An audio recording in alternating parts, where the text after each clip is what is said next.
अलकाज किचनमध्ये तुम्हा सर्वांचे खूप खूप स्वागत आहे।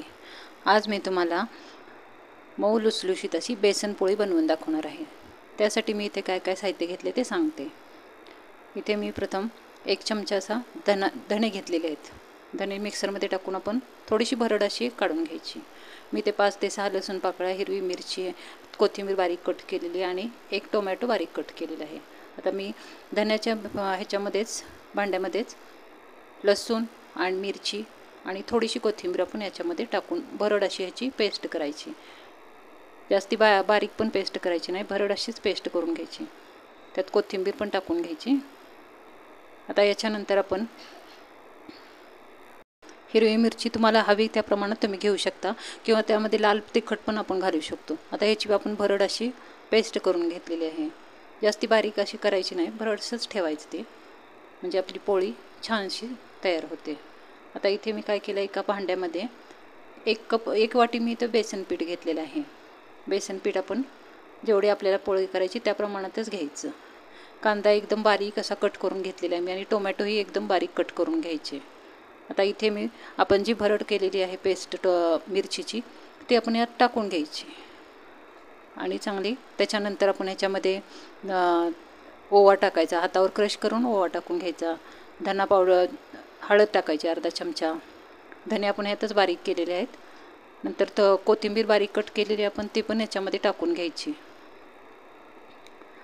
ओवा चांगला हातावर क्रश करून टाकायचा, म्हणजे काय होतं ओव्याचा स्मेल असा एकदम छान येतो आणि आपली बेसन पोळी चवीलाही छान लागते। एकदम सुंदर अशी टेस्ट येते ओव्यामुळे, त्यामुळे ओवा जरूर टाका। चवीनुसार आपण याच्यामध्ये मीठ टाकून घ्यायचं आहे। नंतर आपण मिक्सरच्या भांड्यामध्ये जी पेस्ट केली होती मिरचीची त्यात पाणी घालून आपण हे पीठ भिजवून घ्यायचं। पीठ जास्ती पातळ पण करायचं नाही आणि जास्ती घट्ट पण ठेवायचं नाही, सैलसरच ठेवायचं, म्हणजे आपली बेसन पोळी आपल्याला छान अशी टाकता येते। तर आपण बेसन पीठ पाणी टाकून घेतल्यानंतर चांगलं फेटून घ्यायचं। फेटल्यामुळे कशी बेसन पोळी आपली मऊ अशी लुसलुशीत मस्त तयार होते। चांगली फेटून घेतल्यानंतर आपण याच्यामध्ये कांदा एकदम बारीक कट करून घ्यायचा, कांदा एकदम म्हणजे खूप बारीक करून घ्यायचा, किंवा तुम्ही भरड असं बारीक मिक्सरला जरी काढला तरी चालतो। कट केलेली कोथिंबीर टाकायची, कांदा एकदम बारीक कट केलेला आहे मी तो टाकून घ्यायचा आणि 1 टोमॅटो बारीक कट केलेलं आहे ते टाकून घ्यायचं। ही पोळी आपण चपातीबरोबर खाऊ शकतो, भाकरीबरोबर खाऊ शकतो, नाश्त्याला म्हणून ही नुसती जरी खाल्ली तरी खूप टेस्टी अशी ही पोळी लागते। आता हे सर्व मिश्रण आपण चांगले असे फेटून घ्यायचे। एकदम चांगले फेटून घेतले ना म्हणजे आपली बेसन पोळी एकदम मस्त अशी मऊ लुसलुशीत तयार होते। फेटणं महत्त्वाचं आहे याला खूप। फेटून झाल्यानंतर आपण काय करूया, मी इथे एका किसणी घेऊन त्याच्यात थोडंसं अद्रक खिसून टाकलेलं आहे। अद्रकमुळे आपल्या पोळीला टेस्ट खूप छान येते, म्हणून मी ते अद्रकही खिसून टाकलेलं आहे। कारण आपण ही चपातीबरोबर खाऊ शकतो किंवा नुसती जरी नाश्त्याला खाल्ली तरीसुद्धा खूप छान लागते, त्यासाठी मी इथे अद्रक पण टाकून घेतलेलं आहे। परत एकदा फेटून घ्यायचं। त्याच्यानंतर मी इथे काय केलेलं आहे, 1 चमचाच तेल घ्यायचं। मी आता चमच्यामध्येच तेल घेतलेलं आहे। कडकडीत असं तेल गरम करायचं आणि त्याच्यात थोडीशी मोहरी टाकून घ्यायची आणि कडकडीत तेल गरम झालेलं आहे ते आपल्या ह्या पेस्टमध्ये टाकून घ्यायचं आणि परत एकदा फेटून घ्यायचं। जेवढं फेटचाल तेवढं पोळी छान अशी तयार होते। याच्यानंतर मी ते काय केलं आहे, तवा घेतलेला आहे। तव्याला आपण तेल लावून घ्यायचं, भरपूर तेल लावायचं आणि नंतर आपण आपल्याला हवी तशा प्रमाणात पोळी पेस्ट आपली ह्याच्यावर टाकून घ्यायची। जाडसर असेल तर जाडसर करायची असेल तर जाडसर आपण पीठ टाकायचं आणि पातळ पाहिजे असेल तरीसुद्धा पोळी आपण करू शकतो। आता याच्यावरून आपण तेल सोडून घ्यायचं। तेल सोडायचं, चांगलं भरपूर तेल सोडायचं, म्हणजे पोळी आपली खाताना खूप टेस्टी अशी लागते, चवही खूप छान येते ह्या पोळीची। आता ह्याची बाजू आपण याची पलटून घ्यायची, खालून शेकून झाली की आपण हे पलटून घ्यायची। दुसऱ्या बाजूनेही आपण अशाच प्रमाणे तेल टाकायचं। तेल लावून छान अशी ही पोळी आपण खरपूस भाजून घ्यायची।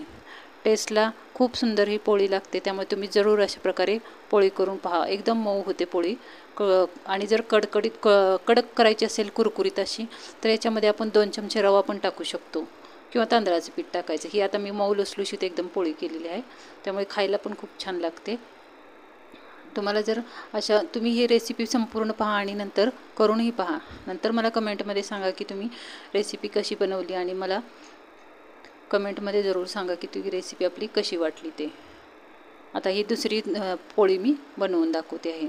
तुम्ही पातळ बनवायचे असेल तर थोडंसं पीठ आपलं पातळ करायचं, पाणी टाकायचं थोडंसं आणि पातळसर बनवून घ्यायचं. मी थोडेसे जाडसर अशी आपली ही बेसनपोळी बनवलेली आहे. आता याच्यावरही आपण थोडंसं तेल सोडायचं आणि नंतर पलटून टाकायचं. पलटून घेतलं की दुसऱ्या बाजूने तेल टाकून एकदम खरपूस अशी आपली ही पोळी बनवून घ्यायची. कोथिंबीर भरपूर टाकली म्हणजे ना आपली बेसनपोळी चवीला छान लागते आणि नुसतीही खायला खूप छान लागते बरं का. किंवा नाश्त्याला आपण चपातीबरोबर जरी एक पोळी खाल्ली तरी नाश्ता एकदम छान असा तयार होतो आपला. आता मी थोडंसं पाणी टाकून परत पातळ पेस्ट केलेली आहे याची आणि आता ही पातळ मोठी अशी पोळी बनवलेली आहे. ही आता पोळी कुरकुरीत मस्त तयार होते. तुम्हाला जर अशा पद्धतीने करायची असेल तर तुम्ही थोडीशी पाणी टाकून पेस्ट पातळ करू शकता आणि परत मस्त अशी ही कुरकुरीत पोळी भाजू शकता. रेसिपी जर आवडली असेल तर नक्की लाईक करा, शेअर करा आणि प्लीज सबस्क्राईब करायला विसरू नका. कमेंटमध्ये जरूर सांगा आपली बेसनपोळी तुम्हाला कशी वाटली ते.